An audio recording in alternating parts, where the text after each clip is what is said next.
राधिका खेड़ा, क्या मौलाना अजहरी या फिर मोहम्मद आदिब जैसे लोग मुस्लिम समुदाय के लोगों को बरगला रहे हैं क्योंकि उनको पता है कि सीए की तरह जिस तरीके से देश भर में इन्होंने प्रदर्शन किया था, दिल्ली में बैठ गए थे सड़क पर, उसी तरह का एक आंदोलन ये करना चाहते हैं देश में, और ऐसे बरगलाएंगे तो वो आंदोलन कर लेंगे। देखिए, मोहम्मद अदीब जैसे लोग जो आज देश के मुसलमानों को डराने और बरगलाने का काम कर रहे हैं, पाकिस्तान का नाम लेके खुलेआम धमका रहे हैं, वो ये कहना चाह रहे हैं कि पाकिस्तान का बॉर्डर लाहौर तक नहीं बल्कि लखनऊ तक होना चाहिए था। आप सुन रहे हैं कि इनके क्या बयान है, और ये एक ऐसे आदमी है जो राज्यसभा के सांसद रहे हैं यहाँ से, और ये बयान भारत के मुसलमानों को कटघरे में डालने का उन्हीं का काम है। तो यहाँ पे ये साफ दिखाई दे रहा है कि मुसलमानों के दुश्मन वो स्वयं है। मैं आपके बीच में नहीं बोली थी, देखिए ये तरीका नहीं है। आई एम सॉरी, मैं ऐसे चीख चिल्लाना नहीं कर सकती। ये अपनी बारी में बोले, मैं अपनी बारी में बोलूंगी। एक एक करके प्लीज अजहरी साहब, एक एक करके। राधिका प्लीज। Thank you.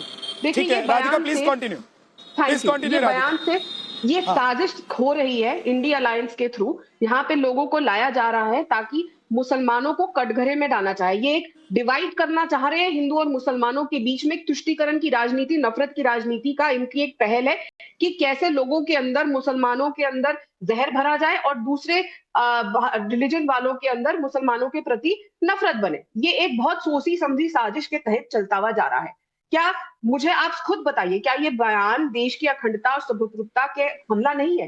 देखिए, मोहम्मद अदीब जैसे जो लोग हैं जिनके दिल में पाकिस्तान बसता है, उन जैसे लोगों को पाकिस्तान चले जाना चाहिए। बॉर्डर का रास्ता हम खोल देते हैं और स्पेशल फ्लाइट भी दे देते हैं, वो जाना चाहते हैं और उनके साथ जो लोग जाना चाहते हैं जा सकते हैं। लेकिन मैं यहाँ पे एक बात बहुत साफ और स्पष्ट, प्लीज ये देखिए, इनको तकलीफ है, ये भी पाकिस्तान जाना चाहते हैं, आपको टिकट में करा छोटा सवाल है उसका, मुझे कंप्लीट करने दीजिए। ये बहुत लंबा बोले हैं, मुझे मेरी बात कंप्लीट करने दीजिए।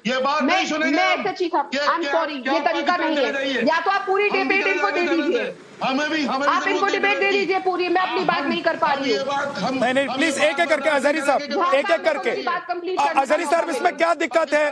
अगर किसी को जिन्ना से प्रेम है, कोई जिन्ना को अपना नायक मानता है, भाई हिंदुस्तान के लोग तो जिन्ना को खलनायक मानते हैं। मैं अपनी बात हिंदुस्तान, राधिका मैं आपके पास लौट कर आता हूँ, और अजहरी साहब एक सेकंड, हाँ प्लीज 30 सेकंड में राधिका। मैं साफ तौर पर एक बात आपके माध्यम से कहना चाहती हूँ, ये 1947 का भारत नहीं है, ये जवाहरलाल नेहरू, इंदिरा गांधी और राजीव गांधी का भारत नहीं है। ये वो भारत है जिसके अभी प्रधानमंत्री नरेंद्र मोदी जी हैं। या ना तो पाकिस्तान का ख्वाब बर्दाश्त किया जाएगा और ना ऐसी धमकियां बर्दाश्त करी जाएगी। चुप रहो, तुम्हें वोट चौके तो जाओ, छोड़ देती हूँ। इस तरीके की डिबेट नहीं होगी। जब मैं बोलती हूँ ये बीच में चिल्लाते हैं और इनको कंट्रोल नहीं कर पा रहे हैं। ये चीख के चिल्लाने के लिए बुलाया आपने। एक सेकंड, आप तय कर लीजिए। राधिका एक सेकंड, राधिका एक सेकंड रुक जाए। अजहरी साहब राधिका को कंप्लीट करने दीजिए, अजहरी साहब राधिका को कंप्लीट करने दीजिए, उसके बाद बोलिएगा प्लीज। हाँ, अजहरी साहब की आवाज कम कर दीजिए, राधिका आप जल्दी से कंप्लीट कीजिए प्लीज। मैं एक बात फिर से बोल रही हूँ, ना ये जवाहरलाल नेहरू का हिंदुस्तान है, ना इंदिरा गांधी का, ना राजीव गांधी का, ना सोनिया गांधी का, ना राहुल गांधी का। ये वो हिंदुस्तान है जिसके प्रधानमंत्री नरेंद्र मोदी जी है, और यहाँ पे पाकिस्तान प्रेम बर्दाश्त नहीं किया जाएगा। जिसको पाकिस्तान और जिन्ना से इतना प्रेम है वो जाए पाकिस्तान। ये हमारा देश है जहाँ पे सेक्युलर देश है, जहाँ पे सबका साथ सबका विकास की बात होती है। देश को तोड़ने, बांटने और जिन्ना की बातें जो करेगा उसको पाकिस्तान पैक करके भेज दिया जाएगा। मोहम्मद फैज खान साहब, ठीक है राधिका, ओके, आपके पास मैं लौट कर आऊंगा। फैज खान साहब, क्या ये वो हिंदुस्तान है जहां पर मुसलमानों को परेशान किया जा रहा है? क्या ये वो हिंदुस्तान है जहां पर वक्फ बिल में संशोधन करके आम मुसलमानों की जमीन छीन ली जाएगी? क्या ये वो हिंदुस्तान है जिसमें जिन्ना प्रेमी रहेंगे, जो खाएंगे हिंदुस्तान की और गाएंगे जिन्ना और पाकिस्तान की? बिस्मिल्लाहिर्रहमानिर्रहीम, रब्बिश रह ली सदरी व यस्सिर ली अमरी वहलुल उक़दतन मिन लिसानी यफ़क़हू क़ौली। भाई विद्यानाथ झा जी, मुसलमानों की स्थिति भारत में क्या है, इस पर बोलने के लिए मोहम्मद फैज खान सबसे ऑथेंटिक मुसलमान है। 15,000 किलोमीटर लेह से कन्याकुमारी और कन्याकुमारी से वैष्णो देवी, पूरा भारत पैदल चला हूँ, 30 महीने पैदल चला हूँ।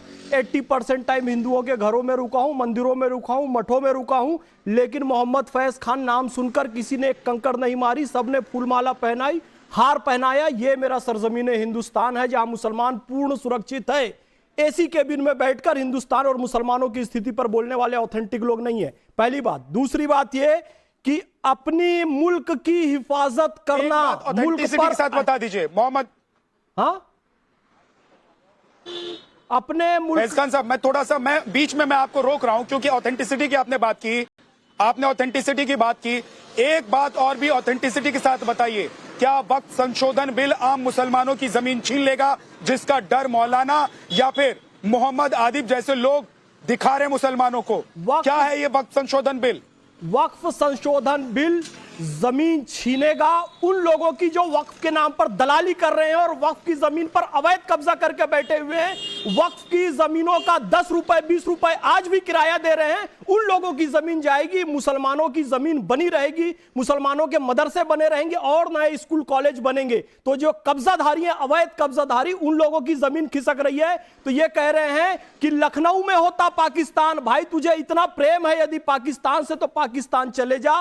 वतन की हिफाजत करना वतन पर एहसान नहीं होता है, खुद पर एहसान होता है। एक जहाज में यदि छेद हो जाए तो उस छेद को भरना जहाज पर एहसान नहीं होता है, खुद की जान बचाने के लिए होता है। नहीं तो पाकिस्तान जाते, आज भी पाकिस्तान में खाने के लाले पड़े हुए, चले जाते ना, अभी चले जाओ, हमने खोल के रखा हुआ है। वक्फ के नाम पर मुसलमानों को भड़काया जा रहा है, यह बिल्कुल गलत है। एक व्यक्ति कहता, मैंने एक मौलाना को सुना, वो ये कह रहा है कि धरना प्रदर्शन करना चाहिए, भारत की इकोनॉमी डाउन होती है। दूसरा कहता है मेरी गर्दन पर छुरी रख दो तो भी भारत माता की जय नहीं कहूंगा।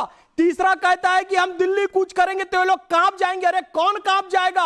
अपने ही देश को कांपने की बात कर रहे हो। ये इस्लाम के भी गद्दार हैं और मुल्क के भी गद्दार हैं। ये जो अदीब है ना, ये अदीब को तो मैं जानता भी नहीं कौन मोहम्मद अदीब है, शबीना अदीब को जानता हूं, जो कहती है जो खानदानी रईस मिजाज रखते हैं नर्म अपना। तुम्हारा लहजा बता रहा है, तुम्हारी दौलत नहीं है। ये मीडिया में लाइमलाइट में आने के लिए भारत विरोधी बयान दे रहे हैं। जिन्ना के भक्त आज भी यहाँ पर हैं, जय पाकिस्तान, उनका कोई स्थान नहीं है यहाँ पर। और मैं कहना चाहता हूँ भाई, पैगंबर हजरत मोहम्मद सल्लल्लाहु अलैहि वसल्लम ने काबा की हिफाजत के लिए मौलाना नौमानी ना, तो उन्होंने ये नहीं कहा कि मैंने काबा पर या मक्का पर एहसान किया। एक सेकंड, अब रुकिए फैज खान प्लीज एक सेकंड रुक जाइए। मौलाना नौमानी साहब, अजहरी साहब, हर किसी के बीच में आप बोलेंगे तो कैसे डिबेट हो पाएगी? एक एक करके। नौमानी साहब, सवाल यह है कि अगर फैज खान की जमीन नहीं जा रही है और किसी आम मुसलमान की जमीन नहीं जा रही है तो दिल्ली जयपुर शहर घूम कर आप लोग तकरीरें क्यों कर रहे हैं, आयोजन क्यों कर रहे हैं? क्या ये मुसलमानों को नहीं भड़काया जा रहा है? क्या ये देश को तोड़ने की, देश में आग लगाने की कोशिश नहीं की जा रही है? देखिए, वक्फ संपत्ति के संरक्षण का जहाँ तक मामला है, अगर उसमें गड़बड़ी है और लोग देख रहे हैं कि मुस्लिम इस्लामी वक्फ को जो है हथियाने का रास्ता जो खोला जा रहा है, ये बिल्कुल अलग मामला है। लेकिन ये जो पाकिस्तान, क्या गड़बड़ी है बताइए, गड़बड़ी क्या है? और सर बताइए गड़बड़ी क्या है नौमानी जी? उसमें गड़बड़ी यह है कि उसमें कई तरह की जो है गलत जो है वो तब्दीलियां जो है और संशोधन करने। एक भी गलती हजरत आप बता दीजिए, कई तरह की गड़बड़ी बोलते रहेंगे, एक भी गलती नहीं है उसमें। एक बताइए ना, बताइए। हिंदू सदस्यों यही जहर डाल दिया दिमाग में, यही जहर दिमाग में डाल दिया, को लाने का मामला एक कौम के दिमाग में यही जहर डाल दिया।